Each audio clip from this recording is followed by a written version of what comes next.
नमस्कार दोस्तों, कहानी संग्रह में आपका स्वागत है। आज कैलाश जी और सुधा जी को स्वर्ग से धारे पूरे 10 साल हो चुके थे। धीरे धीरे समय कब निकल गया कुछ पता ही नहीं चला।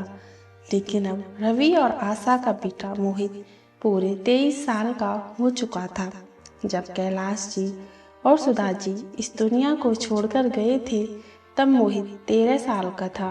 रवि और आशा ने मोहित को खूब पढ़ाया ताकि वह बुढ़ापे में उनका सहारा बन सके और आज मोहित अपनी मेहनत से बैंक में एक अच्छी पोस्ट पर नौकरी करता है। रवि और आशा बहुत खुश थे। उन्हें अपने बेटे से बहुत अपेक्षाएं थी, लेकिन वे भूल चुके थे कि कुछ साल पहले उन्होंने अपने बूढ़े माँ बाप के साथ क्या किया था। लेकिन इन सब के बीच रवि और आशा को एक जोर का झटका लगा जब मोहित शादी करके अपनी पसंद की पत्नी के साथ घर आया। दरअसल सुहानी नाम की लड़की जो मोहित के साथ ही बैंक में नौकरी करती थी, दोनों एक दूसरे को पसंद करते थे और शादी कर ली।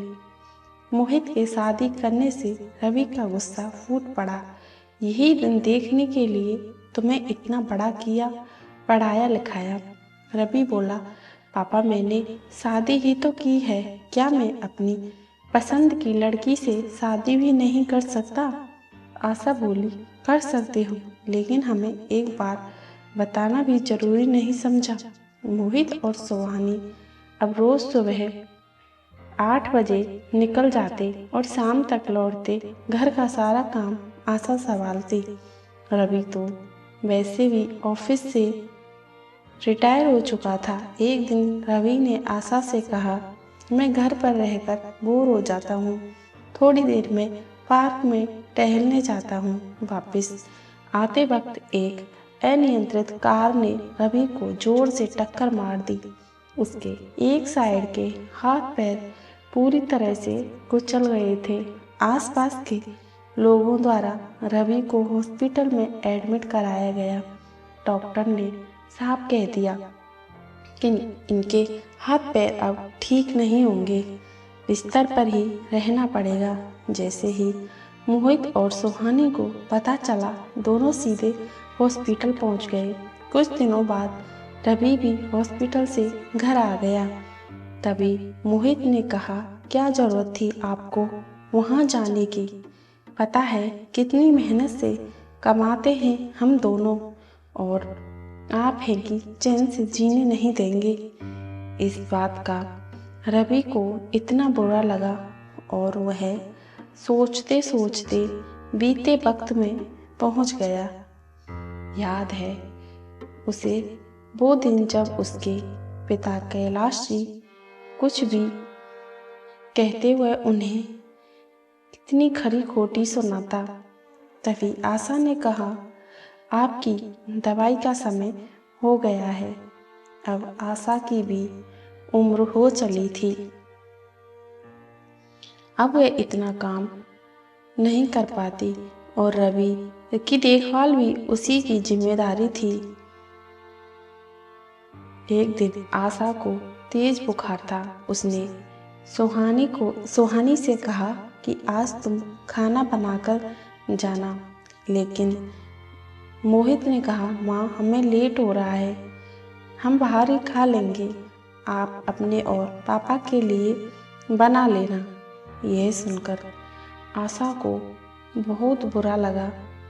मोहित और सुहानी चले गए। आशा को इतना तेज बुखार था कि वह खड़ी नहीं हो पा रही थी। रवि को बिना खाना खिलाए दवाई भी नहीं दे पाई। उसकी आंखों से लगातार आंसू बह रहे थे।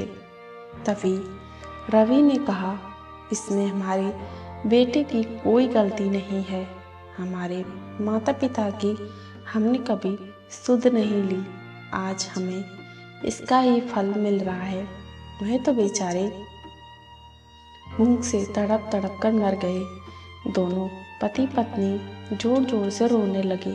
तभी वहाँ पर मोहित और सुहानी भी आ गए। उन्हें देखकर आशा ने कहा, तुम तो बैंक गए थे, फिर वापस क्यों आ गए?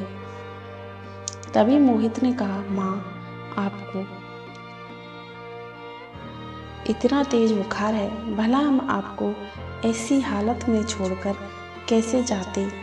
माँ, पापा, मैं आपको बस यही बताना चाहता था, जो माँ बाप अपनी औलाद को लाड़ प्यार से पालते हैं और उन्हें मेहनत करके पढ़ा लिखा कर से अपने पैरों पर खड़ा करते हैं, और वही औलाद अपने माता पिता को घर का एक कचरा समझकर उन्हें किसी एक कोने में पटक देती है, तो उन माँ बाप पर क्या बीतती होगी।